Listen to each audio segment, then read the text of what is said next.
नाही, पण परिस्थिती माणसाला घडवते नाही आणि परिस्थिती माणसाला बिघडवते नाही. माणूसच परिस्थितीला घडवतो आणि माणूसच परिस्थितीला बिघडवतो.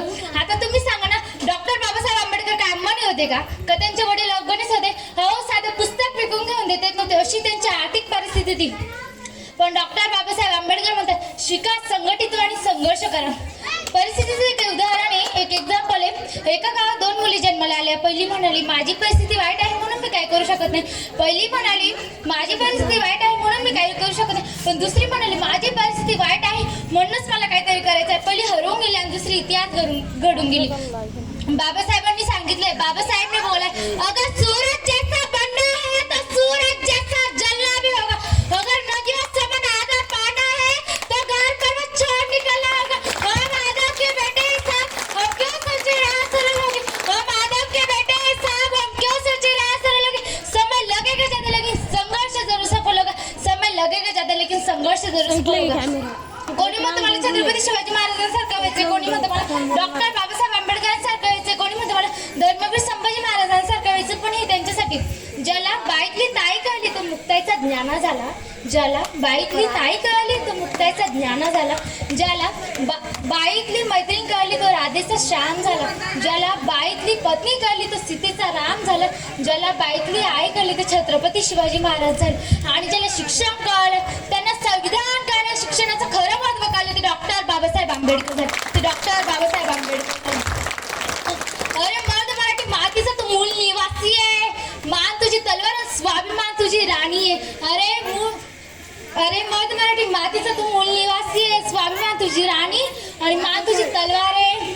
जलून अपमानाचे धडे, छाती तुझी निदडे, रणांगणात तू उठ गड्या, कारण रक्तामध्ये डॉक्टर बाबासाहेब आंबेडकरांची कहाणी आहे. कारण रक्तामध्ये डॉक्टर बाबासाहेब आंबेडकरांची कहाणी आहे. बाबासाहेबांनी सांगितलं, अरे 1000 वर्ष शहीद जगून राहण्यापेक्षा एक दिवस स्वाग बनून जगा.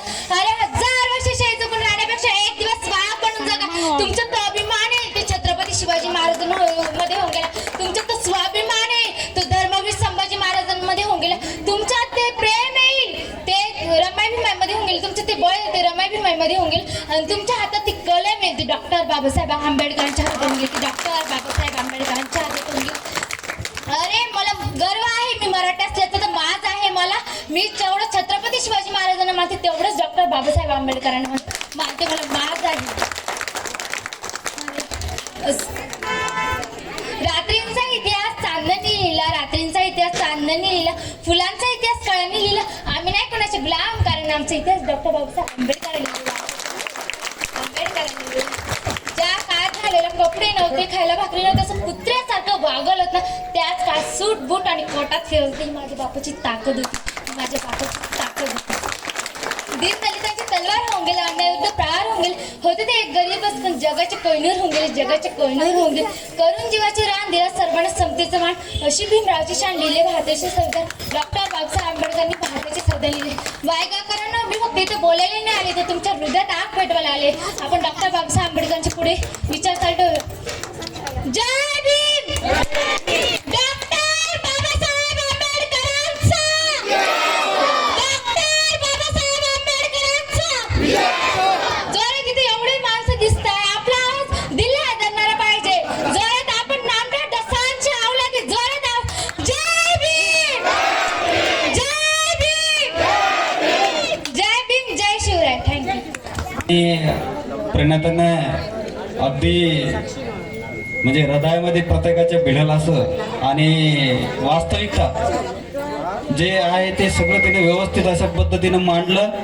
आणि छत्रपती शिवाजी महाराज आणि डॉक्टर बाबासाहेब आंबेडकर हे एकाच विचाराचे कसे होते, तिने तिची मांडणी अत्यंत सुलभ अशा पद्धतीने केलं. त्याबद्दल तिला या ठिकाणी 100 रुपयाचं बक्षीस प्रणितीला देण्यात येत आहे. तर मी लक्ष्मण भाऊ श्रीखंडे यांच्या वतीनं तिला 100 रुपये बक्षीस देण्यात येत आहे. त्यांनी द्यावं अशी त्यांना विनंती करतो.